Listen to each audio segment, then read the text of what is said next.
Hello दोस्तों, PS classes में आपका स्वागत है।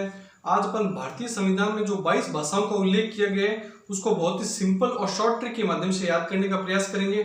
और जो भाषाओं का उल्लेख है वो 8वीं अनुसूची में किया गया है। और अनुसूचियां मैंने सारी की सारी जो भारतीय संविधान में 12 अनुसूचियां पाई जाती है वो मैंने बहुत ही सिंपल और शॉर्ट ट्रिक के माध्यम से आपको करवा दी है।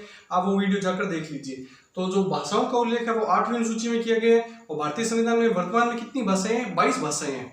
और मूल संविधान में कितनी भाषाएं थी? 14 भाषाओं का उल्लेख किया गया था। ये 14 भाषाएं मूल संविधान के अंतर्गत जोड़ी गई थी। उसके बाद में संविधान संशोधन होते गए और अन्य भाषाएं जुड़ती गई। तो 15 से लेकर के 22 भाषाएं संविधान संशोधन के होने के बाद में जुड़ चुकी है। और पहले मूल संविधान में अपने पास 14 भाषाएं थी। तो वर्तमान में कितनी भाषाएं हैं? 22 भाषाएं हैं। भाषाओं का उल्लेख कौन सी अनुसूची में? 8वीं अनुसूची में। और सारी जो 1 से लेकर 12 तक अनुसूचियां हैं, टोटल संविधान में कितनी अनुसूचियां? 12 अनुसूचियां। वो सारी की सारी अनुसूचियां मैं आपको एक वीडियो में पहले करवा चुका हूं, तो आप वो जाकर देख लेना। वो भी बहुत सिंपल और शॉर्ट ट्रिक के माध्यम से करवाया है। तो अब अपन 22 की 22 भाषाएं देखते हैं।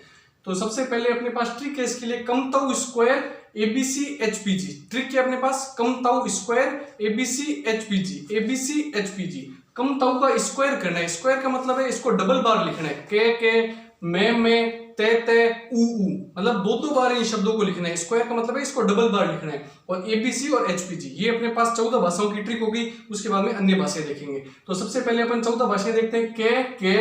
के से हो गया कन्नड़ और इस के से हो गया कश्मीरी। कन्नड़ और कश्मीरी। मैं से हो गया मलयालम और मैं से हो गया मराठी। और उसके बाद में तय और तय। इस तय का मतलब हो गया तमिल और इस तय का मतलब हो गया तेलुगु। इस तय का मतलब हो गया तमिल और इस तय का मतलब हो गया तेलुगु। उसके बाद में ऊ और इस ऊ का मतलब हो गया उड़िया और इस ऊ का मतलब हो गया उर्दू। तो एक ऊ का मतलब हो गया उड़िया और एक का हो गया उर्दू। उसके बाद में A B C H P G. तो ए से हो गया असमिया, बी से हो गया बंगाली और सी से हो गया सिक्किमी। ठीक है, तो ए से हो गया असमिया, बी से हो गया बंगाली, सी से हो गया सिक्किमी। H P G. एच से हो गया हिंदी, पी से हो गया पंजाबी, जी से हो गया गुजराती। तो ये अपने पास 14 भाषाएं होगी जो मूल संविधान में थी। कितनी थी मूल संविधान में भाषाएं? 14 भाषाओं का उल्लेख किया गया था। वर्तमान में कितनी है? 22। ये 14 के 14 अपन ने बहुत ही सिंपल ट्रिक से देख लिया। अब अपने को देखनी है 15 से 22 भाषाओं तक का सफर देखना है अपने को।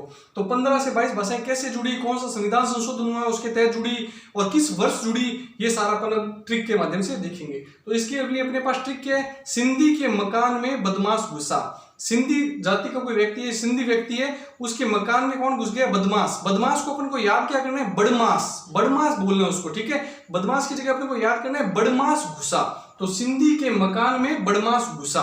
तो सिंधी से हो गया सिंधी भाषा। ये 15वीं भाषा है और ये 21वां संविधान संशोधन 1967 के तहत जोड़ी गई है। सिंधी भाषा 15वीं भाषा है और 21वां संविधान संशोधन 1967 के तहत जोड़ी गई है। उसके बाद में मकान, ये कौन सी है? 16, 17 और 18। 16, 17, 18वीं भाषा। ये तीन भाषाएं जोड़ी गई इसमें मैं का मतलब हो गया मणिपुरी, के का मतलब हो गया कोंकणी, ने का मतलब हो गया नेपाली। ये 3 भाषाएं जोड़ी गई।